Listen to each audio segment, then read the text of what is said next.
যোৱা ২৬ মাৰ্চ ২০২৫ তাৰিখ বুধবাৰে হেল্পিং হেণ্ড সংস্থা আৰু ৱাৰিয়ৰ্ছ নলবাৰী জিলা সমিতিৰ উদ্যোগত তথা গুৱাহাটীৰ সোণাপুৰস্থিত উত্তৰ পূৰ্বাঞ্চলৰ প্ৰথম আৰু একমাত্ৰ kidney hospital institute of urology and kidney disease চমুকৈ IOKDৰ সহযোগত নলবাৰীৰ ঐতিহ্যমণ্ডিত হৰি মন্দিৰ প্ৰাংগণত ৯২ সংখ্যক বিনামূলীয়া স্বাস্থ্য পৰীক্ষা শিবিৰটি অনুষ্ঠিত হৈ যায়।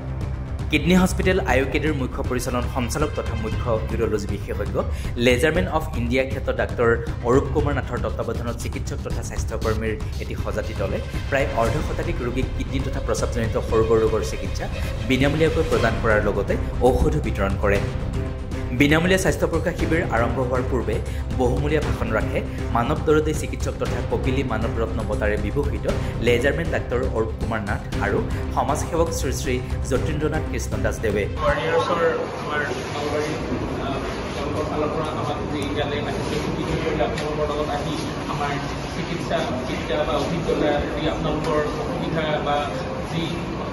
বেমাৰত আপোনালোক শুনিছে তাৰ কাৰণে কিছু কৰিবলৈ আমাক সুবিধা কৰি দিয়াৰ কাৰণে তেওঁলোকক মই মোৰ অঞ্চলৰ জনসাধাৰণৰ পৰা ধন্যবাদ জনাইছোঁ।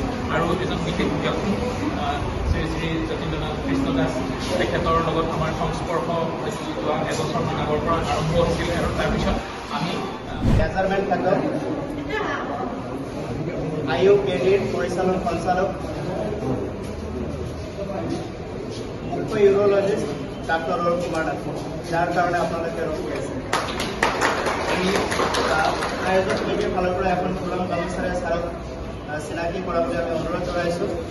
আৰু আপোনালোকক কওঁ যে উত্তৰ পূৰ্ব ভাৰতৰ প্ৰথমখন হস্পিটেল হৈছে কিডনী হস্পিটেল, যি নেকি পঞ্চমখন হস্পিটেল হিচাপে বিবেচিত হৈছে আৰু বৰ্তমান সময়ত অত্যাধুনিক লেজাৰ পদ্ধতিৰে ইয়াত কোনো ধৰণৰ কটা চিঙা নকৰাকৈ ট্ৰিটমেণ্ট কৰা হয় আৰু 2 দিনৰ ভিতৰত পেচেণ্ট সুন্দৰকৈ সুস্থ হৈ আকৌ ঘৰ আহিব পাৰিব। গতিকে এইটো আমাৰ উত্তৰ পূৰ্বাঞ্চলৰ কাৰণে গৌৰৱৰ বিষয়, যিটো বিপ্লৱ আমাৰ আমি কথা পাতি থাকিম। এখেত হৈছে আমাৰ ডাক্তৰ অৰূপ কুমাৰ নাথ ছাৰ। আৰু এইখন হস্পিটেলে বৰ্তমান সময়ত আমাৰ উত্তৰ পূৰ্ব ভাৰতত হেল্পিং হেণ্ড সংস্থা আৰু ৱাৰিয়ৰ্ছ নলবাৰী জিলা সমিতিৰ বিষয়ববীয়াসকলে কিডনী হস্পিটেল IOKDৰ এই বিনামূলীয়া চিকিৎসা সেৱাক ভূয়সী প্ৰশংসা কৰে। আপোনাৰ নামটো? মোৰ নাম শ্ৰী সুনন্দ ডেকা। আপুনি ট্ৰিটমেণ্ট কৰি কেনেকুৱা পাইছে? ট্ৰিটমেণ্ট কৰি মই ভালেই পাইছোঁ। ছাৰ বহুত ডাঙৰ ডক্টৰ, আগতকৈ ভাল পাইছে? আগতকৈ বহুত ভাল পাইছোঁ। আৰু কেতিয়া হৈছিলে আপোনাৰ অপাৰেশ্যন? 1 বছৰ হ'ল। এতিয়াতো বিশেষ একো অসুবিধা পোৱা নাই? অসুবিধা পেচাব পোৱাটো মানে অলপ বিষায়, এবাৰ তলপেটটো বিষাই থাকে, পেচাব বন্ধ হোৱা নাই।